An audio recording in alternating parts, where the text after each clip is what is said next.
In the square, some of the more adventuresome boys would tie their little sleds on behind the farmers' carts to be pulled along for quite a distance. It was wonderful sport. While the fun was at its height, a big sleigh drove up. It was painted entirely white, and the driver wore a white, shaggy fur cloak and a white, shaggy cap.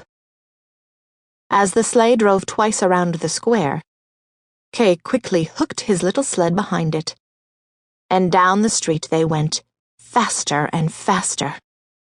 The driver turned around in a friendly fashion and nodded to Kay, just as if they were old acquaintances.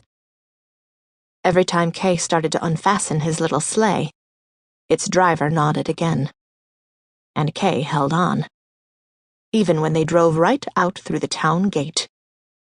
Then the snow began to fall so fast that the boy could not see his hands in front of him as they sped on. He suddenly let go the slack of the rope in his hands in order to get loose from the big sleigh.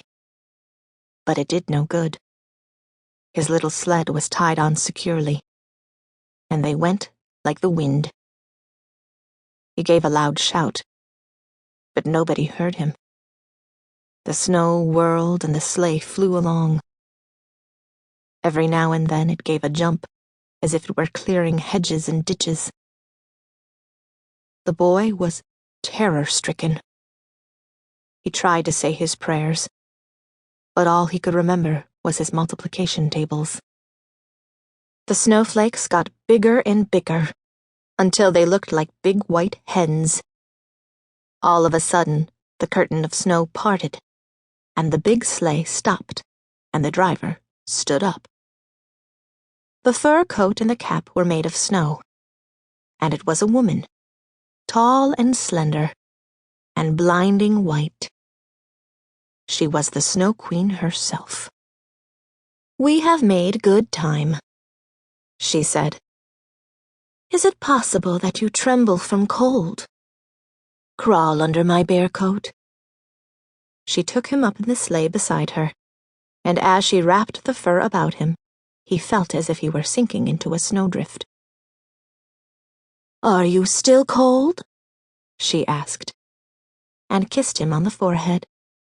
Rawr! That kiss was colder than ice. He felt it right down to his heart, half of which was already an icy lump. He felt as if he were dying, but only for a moment.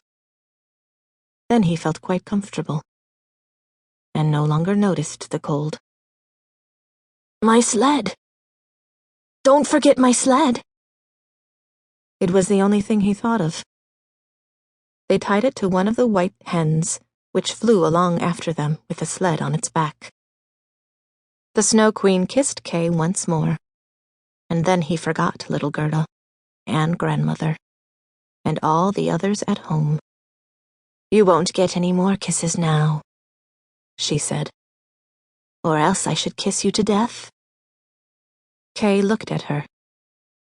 She was so beautiful. A cleverer and prettier face he could not imagine. She no longer seemed to be made of ice, as she had seemed when she sat outside his window and beckoned to him. In his eyes, she was perfect, and he was not at all afraid. He told her how he could do many